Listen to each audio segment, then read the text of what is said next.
Guys, welcome back to the channel, and today we are doing our 2023 review of wedges. Now, it's pretty difficult to do a wedge review in our studio, but it's cold, wet and miserable outside, so we're not going out there. So we're gonna do a little bit of testing and hitting into the studio. Remember, if you like our videos, please hit that subscribe button and tell all your golfing friends.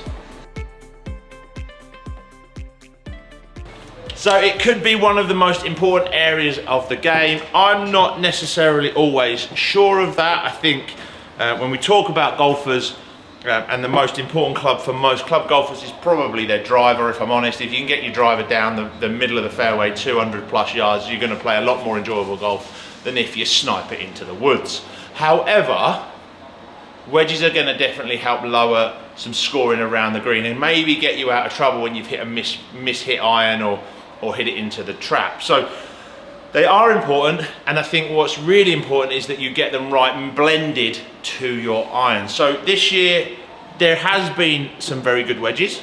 There's been a couple of good launch wedges as well. A couple of brands have launched wedges, and I think what's been interesting is that there's more options available now, and the difference between the bounce and the grind and the loft is as important. Getting that combination right for each golfer, and that's not necessarily because of the turf they're playing off and how they play the shots. It's also what they like to look at and what they like to feel, and the shape of the wedge. There's a lot more of that across all the brands. It used to be one or two brands that really focused on that, but now there seems to be more. So let's get on with it. Third place is the Callaway Jaws Raw. A little sneaky one, this one, because what you tend to see is most wedges being sold to marry in to a new set of irons. So if someone buys a new set of irons, they'll tend to try and marry in the set of wedges as much as they can. They like the feel, the look. And Callaway this year have only just launched Apex, so that forged iron has only just come out, so the wedge sales have not been as good as they want. This has been a much more improvement on the old wedge, MD5, Mac Daddy stuff. I quite like this personally. I think that kind of rough looking dull finish in the face helps to create a lot of spin. Decent options. They've added a couple of grind and bounce options as well, which has been really good. But yeah, it's a good wedge. They're getting there, Callaway. I feel like they dropped off a few years ago. MD3 and before that they were superb. They had a little bit of a kind of space in the abyss, and they didn't really know what they were doing wedges, but this has definitely popped back this year and is performing very nicely. In number two though, and it is, I mean, I'm going to put the Callaway in third, but it's a long way in third. These two are well ahead in terms of wedge sales, wedge fittings, and just everything about them in technology. This is launched this year, TaylorMade's MG4. Now, I played MG2. I wasn't a big fan of MG3. I thought it was average at best. I didn't think it was a big improvement on MG2. I didn't. MG4, however, is next level.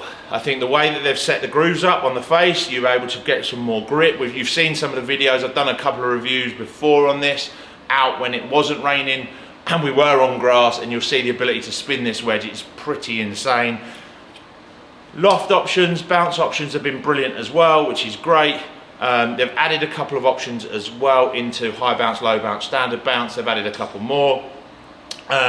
Just a very good wedge. Obviously TaylorMade iron sales, when you get P790, P770, the MC range, marrying into with that is superb. I think I really, from my personal opinion and in terms of the face, I really like the fact that the chrome on the edge has sort of married into the face. In the old MG2, it really highlighted the middle and the face, the hitting area, kind of went really rusty very quickly, and it looked really cheap, but it performed really nice, MG2. So in second place for me is the TaylorMade MG4, but in number one by a country mile, like a country mile, has been the Titleist SM9. The Titleist have got, it feels like they have got the wedge market sewn up.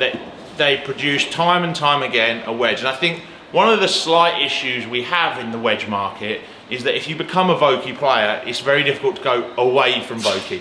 Once you're in, you're in. It's like a cult, and you have to be, you know, once you're in the gang, you're in the gang.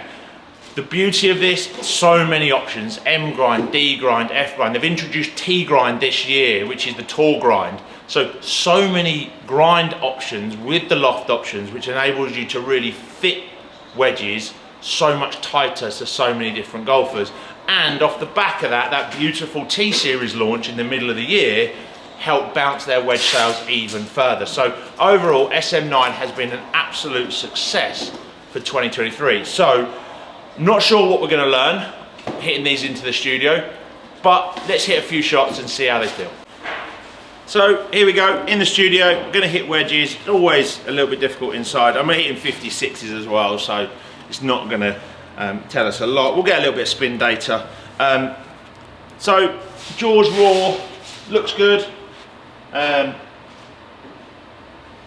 Actually suits my eye better than the MD range did, MD5 did. Not as high in the toe, which is great. They do a high toe version. Just clean, just looks nice and clean. I think one thing that where this wedge has struggled is the power in the lower lofts. It's really the power in the lower loft. So once you have a powerful iron like their Apex range or like one of the other brands, you have a powerful wedge in a set, then all of a sudden, actually, you can't get the 50 or the 52 to gap properly. That's quite disappointing. It's one of the real big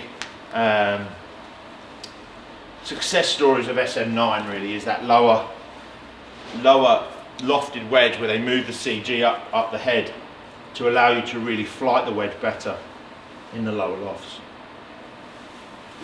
Maybe we should just do wedge reviews all the time. I actually hit these ones straight. It's probably a good idea. So lots of nice spin there. If we change back to that screen of the face, you start to see, yeah, get a little bit of spin on there when I'm clipping some 56s. So yeah, overall just a nice solid wedge. I think wedge is very similar to putter as well when we get into those 60s and 56, 58s, because you do just want to make sure you like the look of it. You do want to make sure that you're comfortable with not just how it sits square behind the ball, but how it looks when you open it up. It's really, really important. So MG4, a little bit more bulbous in the end. It's a bit more rounded at the top. I quite like that. That's my kind of my history. It's what I kind of like. Whereas the jaws was a bit more squarer, shall we say. Just see if we can get a couple nipping there. A little bit more spin out of this. TaylorMade will love that picture. Show that the grooves are working.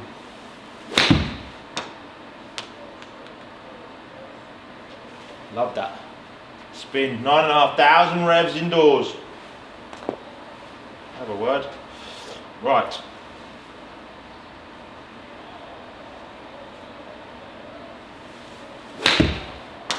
Bit skinny. Skinny but spinny. Right. SM9.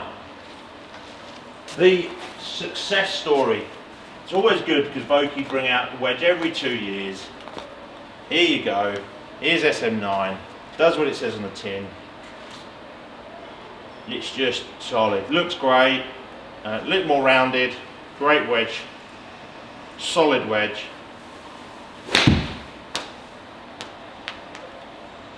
I just love the fact that you can fit these. You know, the new Titleist fitting tool on Trackman as well. They've worked with Trackman this year, and I don't know if many people are aware of this, and we'll maybe do a video on this.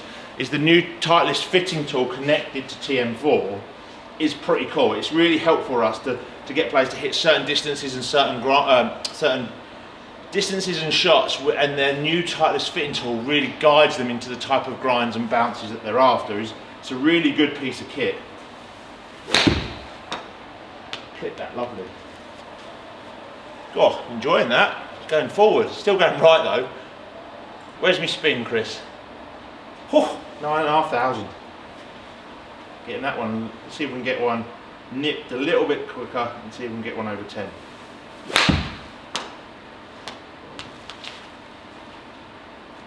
No is the answer. Okay, one more. So if you're looking at wedges, please make sure that you just get that fitted. Obviously length, lie, grip size a normal set of irons would, and make sure you blend it. So what we don't want, we've talked about this in the fairway wood video, you don't want too many wedges. I think it's really important that you don't have too many wedges, because again, confusion. From a professional point of view, I like it when players have less wedges but are taught and practice different types of shots. So having a wedge that's much more versatile is really, really important. So something that you can open up, shut down, so on and so forth. And that's where SM9, to be fair, MG4, but SM9 really comes to its own. You know, D grind, M grind, that ability to open up. Matt's done a brilliant video for us back in the summer, and I'm sure Chris can probably put that video in the link of this. We'll put it in the comments box. So if you're not sure which grind suits you, we'll put that video in the comments box under this one, so you can go back and watch Matt's video on the detail of what the grinds are and what they do. So overall, brilliant year for wedges. SM9 a country mile ahead. I hope that video was helpful. We're going to continue doing more reviews in 2024, some different styles, not just in the nice dry studio. We will go outside as well. So if you've enjoyed them, thanks for watching. Please hit that subscribe button and tell all your golfing friends.